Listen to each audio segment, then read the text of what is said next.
Good evening students, कैसे हैं आप लोग बेटा। बिहार की स्टे वैकेंसी राउंड की काउंसलिंग अभी नहीं हुई थी। बिहार एक ऐसा स्टेट बनता जा रहा है कि हर बार काउंसलिंग में कहीं ना कहीं से वो पीछे ही रहता है। ओवरऑल ये है कि ऑल इंडिया कोटा की स्टे वैकेंसी राउंड की काउंसलिंग हो चुकी है और बिहार स्टेट के स्टूडेंट्स को थोड़ा सा इसका बेनिफिट भी है कि अगर उनको ऑल इंडिया कोटा की स्टे वैकेंसी राउंड में सीट मिल गई है तो वहां पे सीट ले चुके हैं। तो अब आप में से वो विद्यार्थी जो कि उन सीट पाए हुए बच्चों से थोड़ी सी नीचे की भी रैंक रखते हैं तो उनको भी अपने स्टेट में स्टे वैकेंसी राउंड में सीट पाने का मौका है। सबसे पहले आपको बता दें ये जो स्टे वैकेंसी राउंड का नोटिफिकेशन है बेटा, ये 4 तारीख को आ चुका है और आप में से जिन स्टूडेंट्स ने नोटिफिकेशन को देख लिया है वो फॉर्म को भर रहे होंगे। जिन्होंने नहीं देखा जरा ध्यान से नोटिफिकेशन को देख लें। सारे इंपॉर्टेंट पॉइंट मैं यहाँ पे डिस्कस कर रहा हूँ। कोई डाउट हो, क्लैरिफिकेशन की प्रॉब्लम हो तो आप इस वीडियो को ध्यान से देख लीजिएगा। सबसे पहले मैं आपको इंपॉर्टेंट डेट्स बता देता हूँ कि कौन कौन सी इंपॉर्टेंट डेट्स हैं। Important dates for the stray vacancy round counselling UG MAC 2024। Uploading of the seat matrix upload होगी 5 तारीख को। Willingness of the stray vacancy round counselling 5 November से 8 नवंबर को 11:59 यानी रात को 12 बजे से थोड़ा पहले तक आप स्टे वैकेंसी राउंड की काउंसलिंग में पार्टिसिपेट कर सकते हैं। Fresh online registration starting date, मतलब अगर आपको फ्रेश रजिस्ट्रेशन इसके लिए करना है तो भी वो 5 तारीख से स्टार्ट हो चुकी है। Fresh online registration closing date, ये डेट बेटे 8 तारीख को रात को 10 बजे तक उपलब्ध रहेगी, तो अभी आपके पास थोड़ा सा समय है। Last date of payment through the net banking और डेबिट कार्ड और क्रेडिट कार्ड और UPI with the final submission of the online application form for registered candidate. तो बेटे आप अपने फॉर्म को सबमिट करने के बाद जो ऑनलाइन मोड में फीस जमा करनी है वो जमा कर सकते हैं 8 तारीख की रात को 11:59 से ठीक पहले। Online editing of the application form 9 तारीख को रात को 11:59 तक आपको ऑनलाइन फॉर्म को एडिट करने का भी मौका मिलेगा। Publication of rank card merit list stay vacancy round, merit list जो है बेटा स्टे वैकेंसी राउंड की 11 तारीख को आ जाएगी, 11 नवंबर को आ जाएगी। Proposed date for choice filling and the counselling program और जो चॉइस फिलिंग की जो प्रपोज डेट है वो अभी नहीं बताई गई है, वो फर्दर नोटिफिकेशन में आपको बताई जाएगी। Course wise college wise fee structure of the private medical dental colleges are already available on the boards website. तो आपको एमबीबीएस प्राइवेट मेडिकल कॉलेज या बीडीएस में प्राइवेट में एडमिशन चाहिए तो उसकी फीस ऑलरेडी वेबसाइट पर है। Candidates are advised to confirm the fee structure, any other additional fee for the private colleges before filling up online application form, as private colleges have high fee structure. Therefore, candidates must confirm the fee structure before registration and the submission of application form, either the website of the BCE, CE। सो बेटे इसमें ये बता रहे हैं कि क्योंकि private medical college की fees महंगी होती है तो आप इससे पहले कि चॉइस फिलिंग करें, फॉर्म भरें, रजिस्ट्रेशन करें स्टे वैकेंसी राउंड में, तो उससे पहले आप उसकी फीस को उनकी वेबसाइट से देख लें। उनकी फीस में कुछ एडिशनल चार्ज भी पड़ते हैं, वो सब भी जान लें तब भरें। नहीं तो आप में से कुछ बच्चे जब फॉर्म को भर देते हैं और अगर उनको सीट स्टे वैकेंसी राउंड में अलॉट हो जाती है फिर वो सोचते हैं कि हम सीट को ना लें क्योंकि फीस ज़्यादा है, और दूसरा कुछ स्टूडेंट जो बीडीएस में एडमिशन पा जाते हैं वो भी थोड़ा परेशान होते हैं। तो बड़े सोच समझ के बेटा स्टे वैकेंसी राउंड की चॉइस फिलिंग करिएगा। जब आप 100% कमिटेड हों कि मुझे बीडीएस की सीट लेनी ही लेनी है तभी उसको आप चॉइस में भरें, और प्राइवेट एमबीबीएस को तभी भरें जब आप वहाँ की पूरी फीस की जानकारी ले लें। क्योंकि अगर आपने भर दिया, सीट अलॉट हो गई तो फिर आप छोड़ नहीं पाएंगे, क्योंकि आपको पता है स्टे वैकेंसी राउंड में सीट छोड़ने का प्रोविज़न नहीं है, नहीं तो 2025 की काउंसलिंग से आपको बाहर किया जा सकता है। अब कौन कौन से कैंडिडेट्स बेटे एलिजिबल हैं वो मैं आपको यहाँ से मेन पॉइंट्स बता देता हूँ और वो मेन पॉइंट्स आपकी सारी प्रॉब्लम को रिड्यूस कर देंगे। पहला आइएगा, stay vacancy round counselling will be conducted online. तो ऑनलाइन मोड में ही काउंसलिंग होगी, ऑफलाइन का कोई प्रोविजन नहीं है। The candidates who fall under below mention condition need not submit fresh online application form और willingness as they are not eligible to participate in stay vacancy round counselling of NEET 2024 ऑफ बिहार। ये बेटे कुछ candidates के criteria बताए गए हैं कि अगर आप इस क्राइटेरिया में आते हैं तो आपको फॉर्म भरने की, रजिस्ट्रेशन करने की ज़रूरत नहीं है। क्यों? क्योंकि आप एलिजिबल नहीं हैं स्टे वैकेंसी राउंड में पार्टिसिपेट करने के लिए।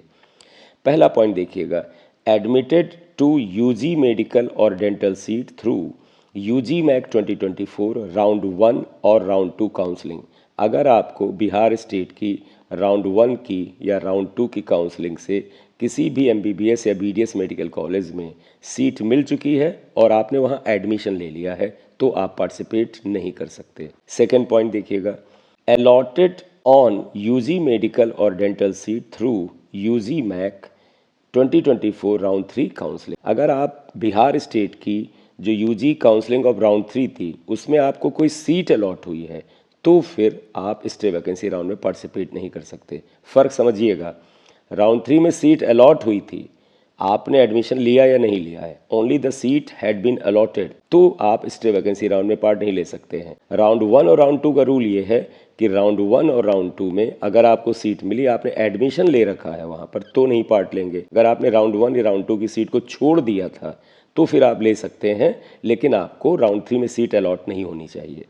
नेक्स्ट पॉइंट आएगा C number point, admitted through all India quota on the basis of NEET UG 2024 round 1 और round 2 counselling. All India quota की राउंड 1 और राउंड 2 की काउंसलिंग से भी अगर आपने किसी सीट पर एडमिशन ले रखा है तो भी बेटा स्टे वैकेंसी राउंड में पार्ट नहीं ले सकते। नेक्स्ट पॉइंट देखिएगा, point number D, allotted through all India quota on the basis of NEET UG 2024 round 3 counselling. यानी अगर आपने ऑल इंडिया कोटा की राउंड 3 की काउंसलिंग में किसी भी तरह का अलॉटमेंट ऑफ द सीट पाया है तो भी आप स्टे वैकेंसी राउंड में पार्टिसिपेट नहीं कर सकते। ठीक है, admitted through NEET UG 2024 either through round 1 और राउंड 2 और राउंड 3 और stay vacancy round counselling conducted by any other state if applicable. अगर आपको किसी दूसरे स्टेट में काउंसलिंग करने का अधिकार था, आपके पास वहाँ का डोमिसाइल सर्टिफिकेट वगैरह था, जैसे आप दिल्ली स्टेट में मान लीजिए कर रहे हैं, वहाँ से अगर आपको राउंड 1, राउंड 2, राउंड 3 या स्टे वैकेंसी राउंड में किसी सीट पे एडमिशन ले रखा है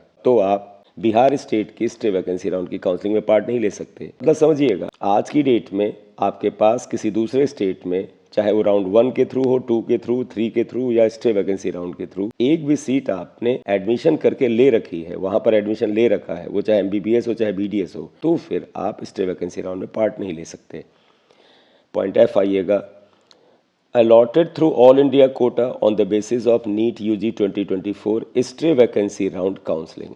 वो इंपॉर्टेंट पॉइंट है, मतलब ऑल इंडिया कोटा के थ्रू आपको स्टे वैकेंसी राउंड में अगर कोई सीट अलॉट हुई थी तो बिहार स्टेट की स्टे वैकेंसी राउंड में पार्ट नहीं ले सकते। इसका नोटिफिकेशन वैसे भी एमसीसी ने स्टेट्स को भेजा था कि अगर आपके स्टेट के किसी स्टूडेंट को ऑल इंडिया कोटा में सीट मिली हुई है तो आप उसे प्लीज वीड आउट कर दें। तो ये बेटे क्राइटेरिया है कि कौन से स्टूडेंट पार्टिसिपेट कर सकते हैं, कौन से नहीं कर सकते हैं। आई होप आपको क्लियर हो गया होगा। If any candidate duly filled fresh online application form और willingness by providing wrong information, their security deposit amount paid for the participation in stay vacancy round will be forfeited and will become non-eligible for the stay vacancy round। तो अगर आप बेटा form में किसी तरह की गलत जानकारी वगैरह देते हैं तो फिर आपके रजिस्ट्रेशन को रद्द कर दिया जाएगा और आपकी जो सिक्योरिटी मनी जमा हो रही है स्टे वैकेंसी राउंड में वो फोरफेट हो जाएगी। Such candidates who have duly submitted online application form through this advertisement and has not been allotted any seat in round 1, round 3 counseling or taken free exit from round 1 counseling but not been allotted any seat in round 2 counseling। ऐसे students जिनको round 1 या round 2 counselling में कोई seat allot नहीं हुई है या round 1 में फ्री एग्जिट उन्होंने लिया था क्योंकि फ्री एग्जिट अलाउड था और उसके बाद उनको कोई सीट राउंड 2 की काउंसलिंग में नहीं मिली और filled up fresh online application form for the round 3 counselling, या ऐसे कैंडिडेट जिन्होंने राउंड 1, राउंड 2 में पार्टिसिपेट ही नहीं किया, सीधे राउंड 3 काउंसलिंग में फ्रेश रजिस्ट्रेशन किया था और फोरफेटेड थ्रू राउंड 2 काउंसलिंग, और ऐसे स्टूडेंट जिनको राउंड 2 काउंसलिंग से फोरफेट करा दिया गया था सिक्योरिटी मनी का, filled up fresh online application form for round 3 और उन्होंने राउंड 2 में फीस को फोरफेट कराने के बाद राउंड 3 में फिर से फॉर्म भरा था, रजिस्ट्रेशन कराया था, but has not been allotted any seat in round 3 और उनको राउंड 3 में कोई सीट अलॉट नहीं हुई है, are eligible for stray vacancy round counselling. तो ऐसे विद्यार्थी स्टे वैकेंसी राउंड में पार्टिसिपेट कर सकते हैं। Hence they need not to submit fresh online application form. जो बच्चे इस कैटेगरी में आए हैं उनको फ्रेश एप्लीकेशन फॉर्म नहीं सबमिट करना है, आपका पिछला फॉर्म ही चलता रहेगा, आपको ऑनलाइन जा करके लॉगिन करके चॉइस फिलिंग वगैरह और जो फॉर्मेलिटी है वो करनी है। If such candidates want to participate for the stay vacancy round counseling, then they are advised to click the link online application form this. यानी ऐसे कैंडिडेट जो इस कैटेगरी में आ रहे हैं वो सीधे जाएंगे और पोर्टल पे लॉग इन करके वहाँ पर सबमिट द विलिंगनेस, आप अपनी विलिंगनेस को वहाँ पर सबमिट कर देंगे, ठीक है। और जब बेटा आप ये फॉर्म भरेंगे, जब आप बेटा आप जाके दोबारा लॉग इन करेंगे तो आप उसमें विलिंगनेस देने के साथ एडिट कर सकते हैं अपने फॉर्म को। आप उस फॉर्मेट को जा करके एक निश्चित पीरियड में एडिट कर सकते हैं। After editing of data, if extra payment of the counselling fee security deposit amount arises, then candidate will have to pay the balance amount of the counseling fee और security amount। जब आप बेटा दोबारा login करेंगे, willingness देंगे participate करने के लिए और कुछ एडिटिंग वगैरह करेंगे, तो अगर आपसे कुछ एक्स्ट्रा फीस मांगी जाती है वहाँ पर तो आपको भरनी पड़ेगी। After editing of data, if extra payment of the counselling fee और security deposit amount not arises, then candidates will click on the submit willingness. और अगर आप जब बेटा एडिट कर लेते हैं, आप वहाँ पर लॉगिन करते हैं और कोई एक्स्ट्रा फीस पे करने का ऑप्शन नहीं आता है, तो सीधे आप सबमिट विलिंगनेस पर क्लिक करके आप सबमिट कर देंगे। If candidate do not edit their data, then also will have to click on the submit willingness. अगर आपको कोई चीज़ डेटा में एडिट नहीं करना था, तब भी आप सबमिट विलिंगनेस पर प्रेस करेंगे। एक इम्पॉर्टेंट नोट दिया है, all such candidates who will give willingness for participation in stay vacancy round counseling will have to re-download their hard copy of the part A and part B। तो बेटे जो लोग stay vacancy round में participate करेंगे वो form को जब पूरी तरह से भर लेंगे, रजिस्टर कर लेंगे, तो आप इसे रीलोड कर लीजिएगा एक हार्ड कॉपी के फॉर्म में, यानी आप इसकी एक कॉपी निकाल लीजिएगा, प्रिंट निकाल लीजिएगा। All such candidates will have to fill fresh choices for stay vacancy round counseling as their previous filled choices will become null and void। Obvious सी बात है, चॉइस फिलिंग जो पहले आपकी थी अब तो वो चलेगी नहीं। अब स्टे वैकेंसी राउंड में जो बेटा सीट मैट्रिक्स आएगी उसके अकॉर्डिंग आपको फिर से चॉइस फिलिंग करनी होगी, फ्रेश चॉइस फिलिंग आप करेंगे। पांचवा पॉइंट देखिएगा, the candidates who will be allotted in stay vacancy round will be treated as admitted candidate. जिन लोगों को स्टे वैकेंसी राउंड में सीट अलॉट हो जाएगी उनको एडमिटेड कैंडिडेट माना जाएगा, यानी उन्होंने वहां पर एडमिशन ले लिया है। If does not take admission on allotted seat of the stray vacancy round will not be eligible for further round counselling. तो अगर आपने स्टे वैकेंसी राउंड में सीट मिलने के बाद उस पर एडमिशन नहीं लिया, तो अगर 2024 में ही आगे और किसी राउंड की काउंसलिंग होती है, यानी कि अगर special stay vacancy round Bihar में हो जाए, तो आप उसमें पार्टिसिपेट नहीं कर सकते हैं। And the allotted data will be shared with MCC UG counseling as per the MCC rule। Such candidate who have been allotted a seat in round 3 counseling and successfully completed the document verification process, but their allotted seat get cancelled due to any kind of the discrepancy, they are not eligible for the stay vacancy round counseling, as well as their security deposit amount has also been forfeited। ऐसे student जिनको round 3 की counselling में seat allot हुई और successfully उन्होंने complete कर लिया था document verification process, but their allotted seat get cancelled, लेकिन उनकी अलॉटेड सीट कैंसिल कर दी गई due to any kind of discrepancy, किसी भी तरह की अनियमितता की वजह से आपकी सीट कैंसिल हो गई। Are also not eligible for stray vacancy round counselling, ऐसे कैंडिडेट भी जो हैं स्टे वैकेंसी राउंड में पार्टिसिपेट नहीं कर सकते हैं। As well as their security deposit amount has also been forfeited, और ऐसे कैंडिडेट्स का सिक्योरिटी अमाउंट भी फोरफिट होगा अगर आपने पार्टिसिपेट किया। In case of any discrepancies, the rules and the regulations of MCC counselling and UG MAC prospectus will be followed. ठीक है, कोई गलती आप करेंगे, कोई भी अनियमितता बरतेंगे, तो जो MCC के रूल है और UG मैक के रूल है वो लगेंगे। Eligibility criteria and instructions and other details are available in the uploaded prospectus of UG MAC. आपको ज़्यादा डिटेल जानकारी चाहिए तो इनका ब्रोशर और प्रोस्पेक्टस को पढ़ लें। Those candidates who are admitted in any government, private medical college, dental college of India up to round 3 और stay vacancy round counselling and the Bihar veterinary college are not eligible for the UG mac stay vacancy round.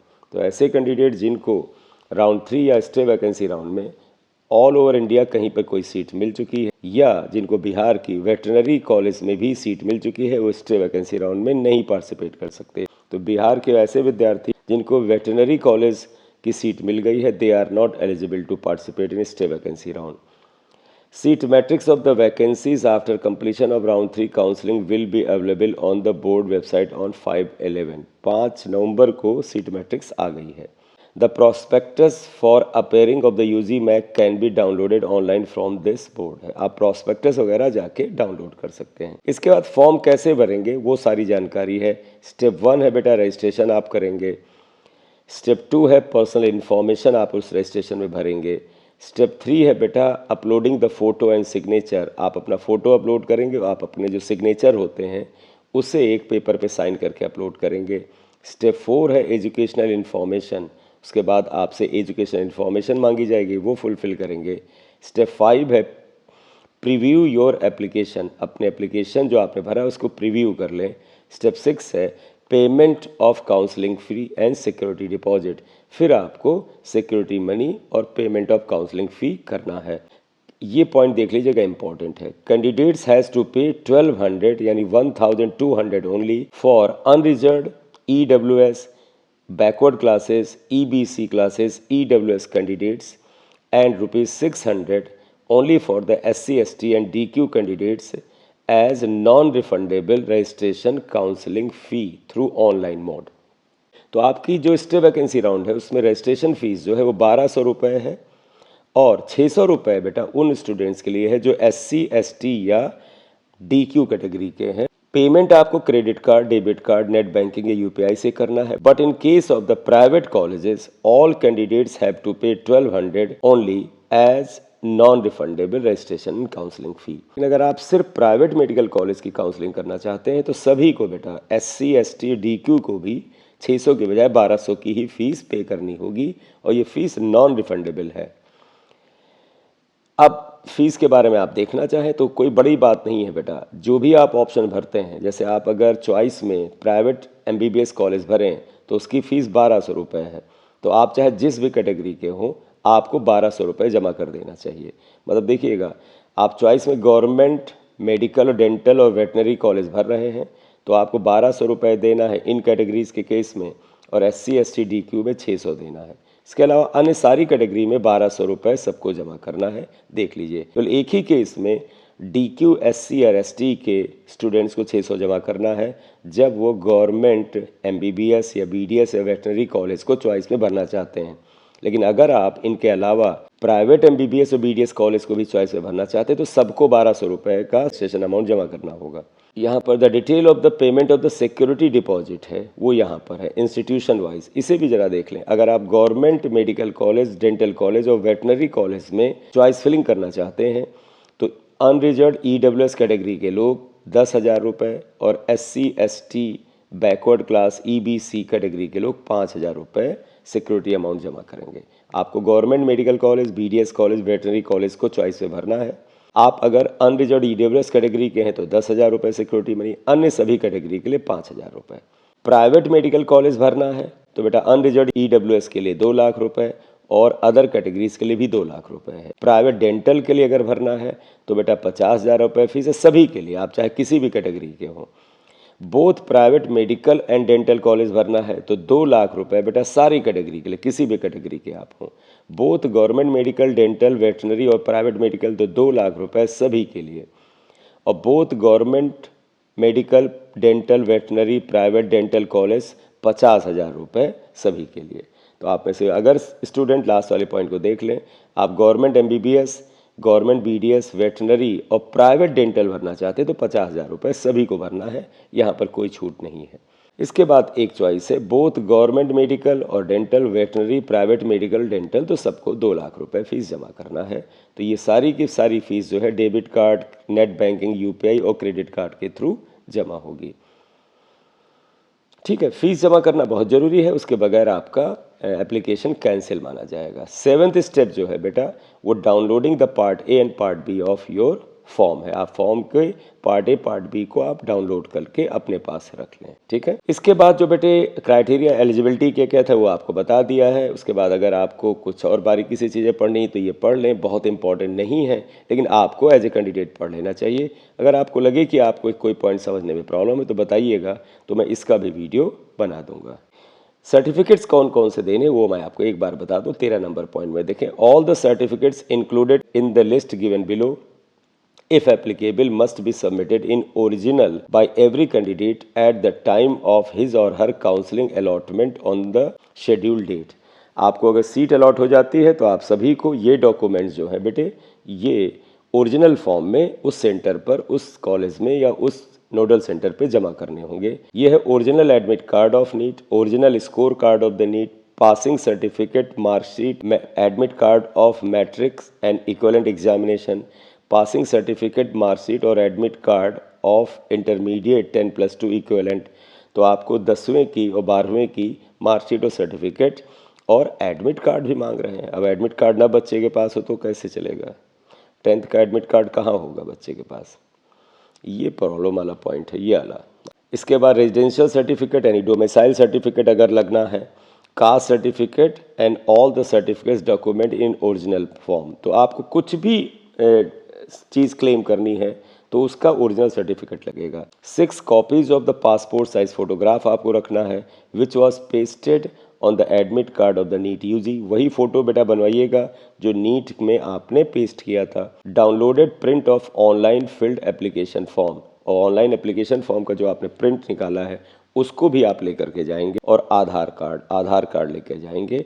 और कोई अगर document हो जैसे pH category का है, DQ category वगैरह, वो सब लेके जाएंगे। तो ये मेन चीज़ें थी बिहार की स्टे वैकेंसी राउंड की सीट की। All the best my dear students. उम्मीद करता हूँ कि आपकी काउंसलिंग की प्रक्रिया अच्छी होगी और आपके रैंक अगर अच्छी तो आपको कॉलेज जरूर मिलेगा। Thank you very much for watching video. This is M Singh sir. Thank you.